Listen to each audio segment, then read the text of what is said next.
Mesdames, Messieurs, bonjour et bienvenue sur notre chaîne YouTube. Ici nous vous donnons la clé, alors si vous êtes nouveau, abonnez-vous et cliquez sur la cloche de notification pour ne plus rien manquer. Cela fait, on peut commencer. Côte d'Ivoire, AIP. Le président du Sénat échange avec l'ambassadeur de la Russie sur le renforcement de la coopération.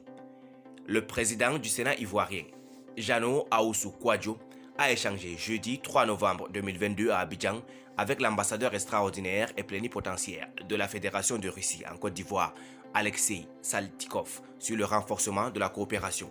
J'avais été invité en 2019 à un sommet parlementaire afro-russe du 1er au 3 juillet. C'était la première fois où je découvrais ce pays. Nous avions donc rencontré la présidente du Sénat russe et il était question de partenariat entre le Sénat russe et le Sénat de Côte d'Ivoire, a rappelé M. Ahoussou Kouadio. Pour la suite de la coopération, le numéro 1 du Sénat a relevé qu'elle a été ralentie en raison de la crise entre la Russie et l'Ukraine, ajoutant qu'en Côte d'Ivoire, tout ce qui touche les affaires étrangères relève du domaine réservé du président de la République. Nous avons des accords de coopération avec la Russie et nous, Parlement, c'est subsidiairement que nous accompagnons la diplomatie au niveau de l'exécutif. L'ambassadeur a lancé verbalement une invitation pour juillet 2023. J'attends incessamment le courrier tout en espérant que la crise avec l'Ukraine prenne fin, a souhaité le président du Sénat ivoirien. Il a ajouté que cette crise trouve une solution définitive pour que le partenariat Côte d'Ivoire-Russie soit gagnant-gagnant au bénéfice des deux pays. Le diplomate russe a relevé que les bases de la coopération sont engagées et des actions sont en cours pour la consolidation de ce partenariat.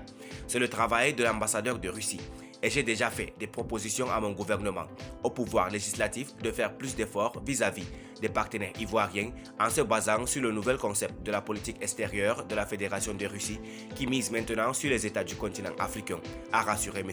Saltykov.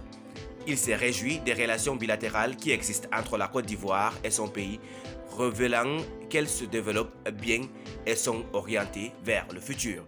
J'ai écouté les conseils du président du Sénat en ce qui concerne les voies et moyens pour développer davantage les relations. Nous avons abordé le sujet de la coopération parlementaire et je sais que nous sommes en bonne voie pour développer davantage ces échanges, a dit l'ambassadeur russe. Les deux personnalités sont heureuses de ces échanges. La Côte d'Ivoire et la République fédérale de Russie se sont engagées en juillet 2019 à travers un mémorandum d'entente à renforcer davantage leur coopération dans plusieurs domaines, notamment au niveau des échanges commerciaux, la sécurité et la stabilité, l'éducation, l'énergie, l'industrie, la lutte contre le terrorisme et autres. Merci pour votre aimable attention. Si vous êtes nouveau, n'oubliez pas de cliquer sur la cloche de notification et de vous abonner à la chaîne. Merci, à très bientôt pour une nouvelle vidéo.